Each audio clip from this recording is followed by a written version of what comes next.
Hello and welcome to another Design AutomatoR1 training video. We really appreciate all the positive feedback we've been getting on these so far. I just got an email from an ACT consultant who asked me, well, how do I get AutomatoR1 set up and how do I add a button? So I'd like to show you the installation process for AutomatoR1 as well as how to add a button. So I see that I've already downloaded AutomatoR1 from the website. Simply put, I need to double click on this installer and it's going to run the installation. This is a pretty simple installer. Nothing super fancy here, just leave everything as default.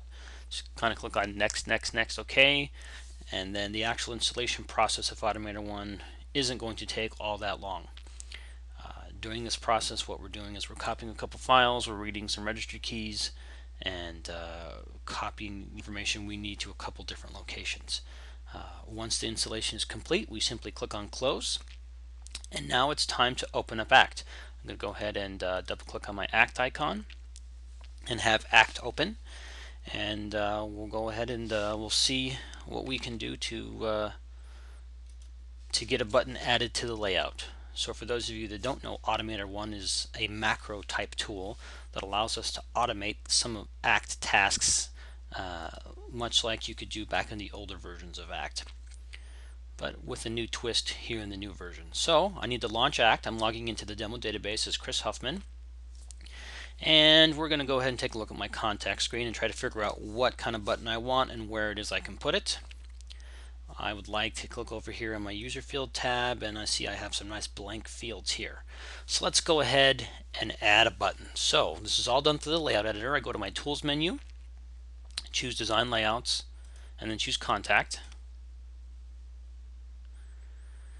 And we need to, oh, my layout editor screen disappeared on me. Let me grab that back.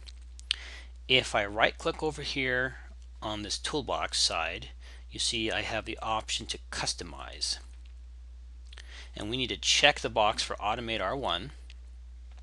By doing so, we will now have a custom control over here on the toolbox. So I'm going to select my user field tab on this layout editor, and let's make it a little bit more viewable, excuse me. And whoops, if I could click on the right button, that would help. Alright, so let's add a button. Oh, guess what? The first time you try to use it, you got to register. So I'm going to go ahead and plug in my registration information. Comes back and says thank you very much. Alright, now I can play with my button here. So I basically drew the button, had to register the first time. If you press F4 on your keyboard, it gives you the properties box, which is really what we need to use to gain the properties of this button. So I can see that the text here is called new Automator button. Let's go ahead and delete that, and I'm just going to type in here math, because that's the function I'd like to put in. Under button action, here's what I need. So under data bindings, I need to choose a button action.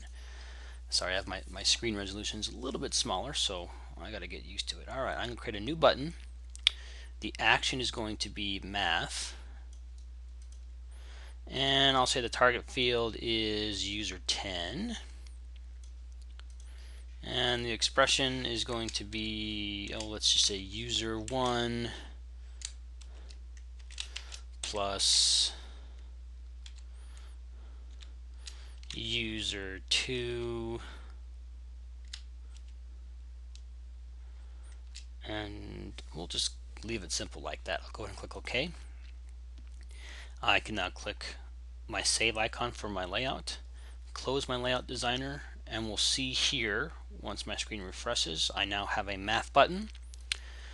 If I add 1 and 2 and then press the math button, user 10 performs action, and I now have 3.